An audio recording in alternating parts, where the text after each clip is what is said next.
Bismillahirrahmanirrahim. Assalamualaikum warahmatullahi wabarakatuh.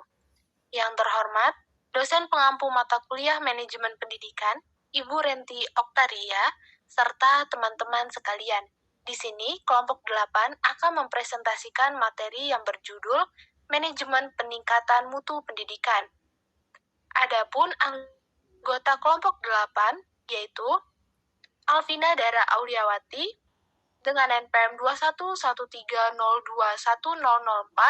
Nadifa Kansa Hanif 2113021034, Dini Nurfadila Anissa 2113021082, dan sendiri Salsabila Intan Anggraini dengan NPM 2153021002. Baiklah, untuk mengefisiensikan waktu, kepada pemateri saya persilahkan.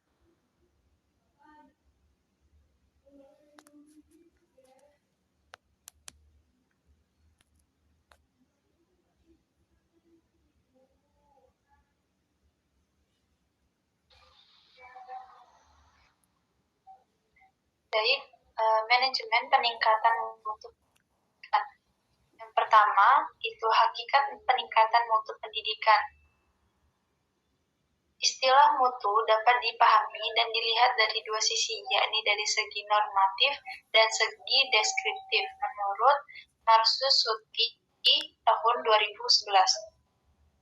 Pertama, mutu dipahami dalam arti normatif, yaitu mutu ditentukan sesuai dengan pertimbangan intrinsik maupun ekstrinsik. Berdasarkan kriteria intrinsik, bahwa mutu pendidikan merupakan produk pendidikan, yakni manusia yang sudah terdidik sesuai dengan standar ideal. Sedangkan berdasarkan kriteria ekstrinsik, bahwa pendidikan merupakan instrumen untuk mendidik tenaga kerja yang terdidik dan terlatih. Kedua, mutu dalam arti deskriptif, yaitu mutu ditentukan berdasarkan keadaan yang sebenarnya seperti berdasarkan hasil ujian belajar siswa.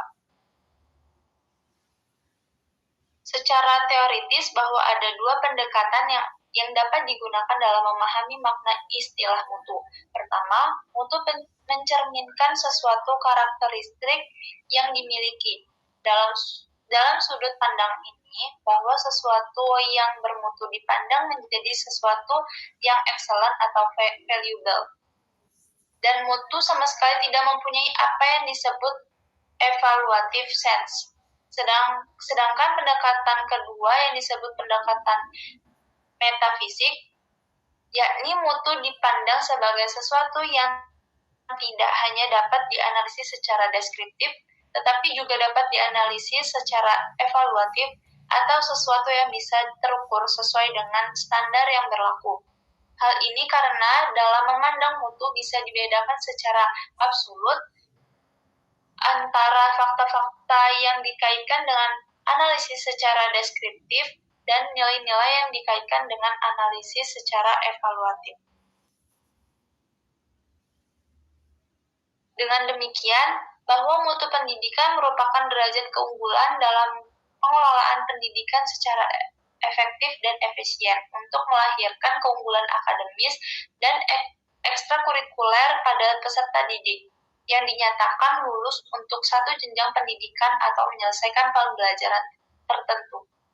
Menurut Koswara dan Triatna, sebagaimana yang disebutkan dalam Ulpa, bahwa sesungguhnya pendidikan yang dikategorisasikan bermutu adalah dapat dilihat dari 4 hal, yaitu input, proses, output, maupun outcome.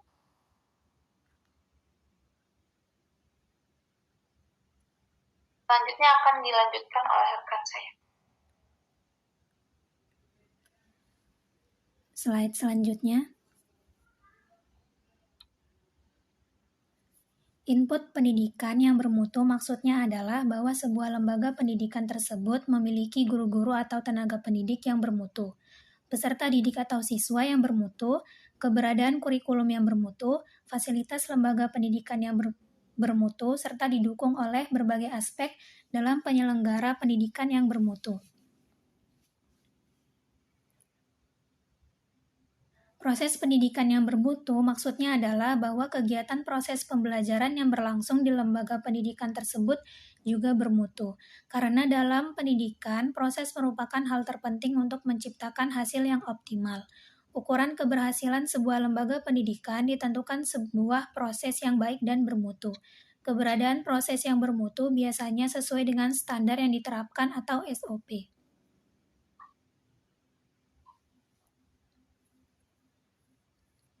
Output pendidikan yang bermutu maksudnya adalah para lulusan yang dihasilkan oleh lembaga pendidikan tersebut memiliki keterampilan dan kompetensi sebagaimana yang disyaratkan oleh Standar Nasional Pendidikan atau SNP. Output pendidikan juga merupakan kinerja yang dihasilkan oleh sebuah lembaga. Kinerja lembaga dapat diukur dari kualitasnya, efektivitasnya, produktivitasnya, efisiensinya, inovasinya, kualitas kehidupan kerjanya, dan moral kerjanya.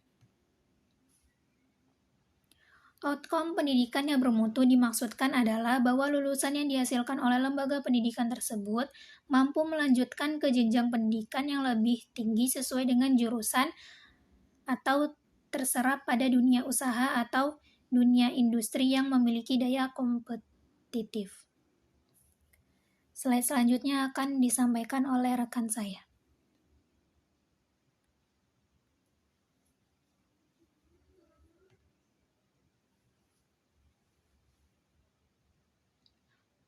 Dua, konsep mutu dan pendidikan.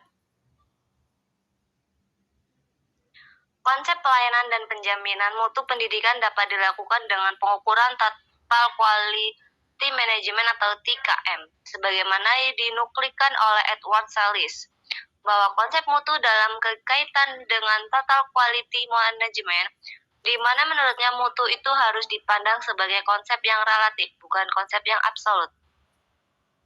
Definisi relatif tersebut memandang bahwa mutu pendidikan bukan sebagai sesuatu yang dianggap berasal dari produk atau layanan semata, tetapi harus melibatkan semua komponen yang berkaitan dengan sumber daya manusia dan non-sumber daya manusia.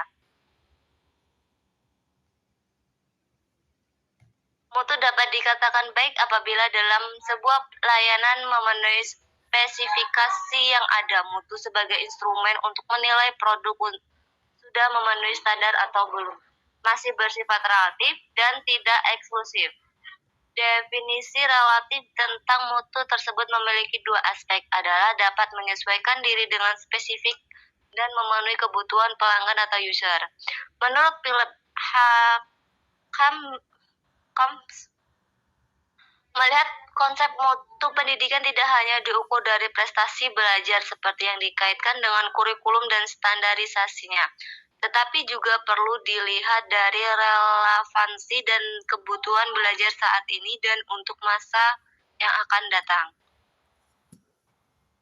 Mutu pendidikan dalam arti luas ditentukan oleh tingkat keberhasilan seluruh faktor yang terlibat untuk mencapai tujuan pendidikan.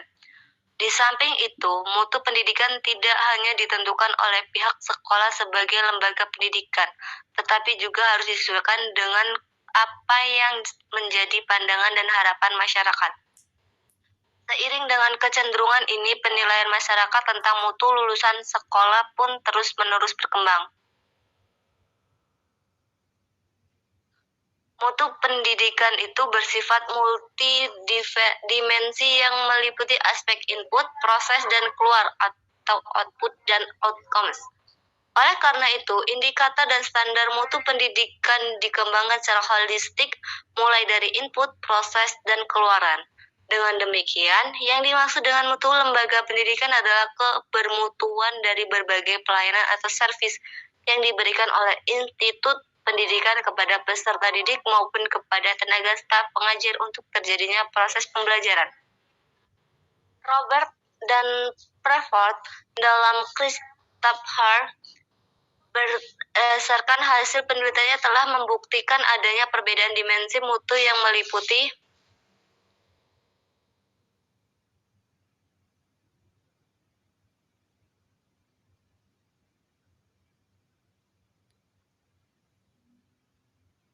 Baiklah, selanjutnya Bagi pemakai jasa pendidikan, mutu pelayanan pendidikan lebih terkait pada dimensi ketanggapan pendidik dalam memenuhi kebutuhan peserta didik sebagai customers, kepedulian, kelancaran komunikasi atau hubungan antara peserta didik dan petugas pendidikan.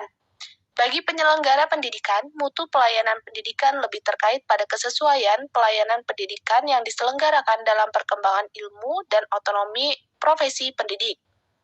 Bagi penyandang dana pelayanan pendidikan, mutu pelayanan lebih tertarik kepada efisiensi pemakaian sumber dana dan kesewajaran pembayaran. Implikasi mutu pendidikan. Total Quality Management atau manajemen mutu terpadu merupakan konsep peningkatan mutu secara terpadu di bidang manajemen. Dalam pengimplementasian Total Quality Management di sekolah harus melalui tahapan-tahapan terencana. Tahapan-tahapan implementasi Total Quality Management dikelompokkan menjadi 3 tahapan, yakni persiapan, perencanaan, dan pelaksanaan. Masing-masing dari tahapan tersebut terdiri dari beberapa langkah, di mana waktu yang diperlukan untuk setiap langkah tergantung pada organisasi yang menerapkannya. Pelaksanaan meliputi penggiatan tim, umpan balik dari pelanggan, serta umpan balik dari karyawan. Perencanaan meliputi identifikasi proyek, komposisi tim, dan pelatihan tim.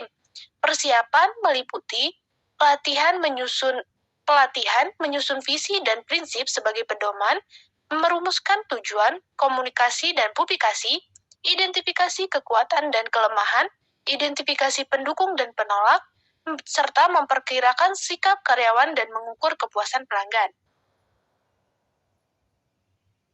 Hambatan yang mungkin muncul dengan adanya implementasi Total Quality Management di sekolah antara lain, adanya penolakan terhadap perubahan, belum adanya komitmen terhadap mutu, serta kurangnya kesiapan, kesediaan, dan kompetensi.